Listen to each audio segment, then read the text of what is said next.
তো হাই বন্ধুরা, কেমন আছো?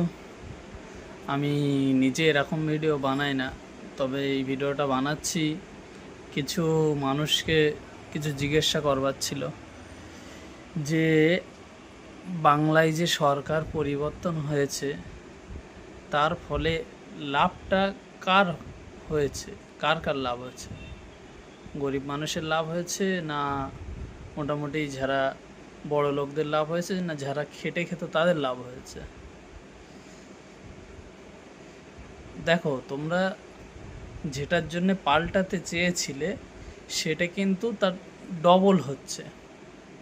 তাহলে কিন্তু এটা ভেবে দেখবে যে আগে সরকারে ছিল হিসেবে সেটাই সঠিক ছিল।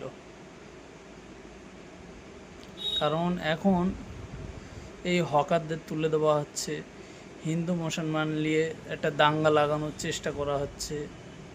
এসবগুলো ধর্ম নিয়ে রাজনীতি যখন হবে না, মনে করবো উন্নয়নটা বন্ধ থাকবে, উন্নয়ন আর হবে না, শুধু ধর্ম নিয়ে রাজনীতি করে যাবে। কিন্তু ধর্ম নিয়ে যখনই রাজনীতি হবে তখন এই কথাটা মাথায় রাখতে হবে যে উন্নয়ন বলে কিছু দেখা যাবে না, আমার যেটা মনে হয় ব্যক্তিগত হিসেবে।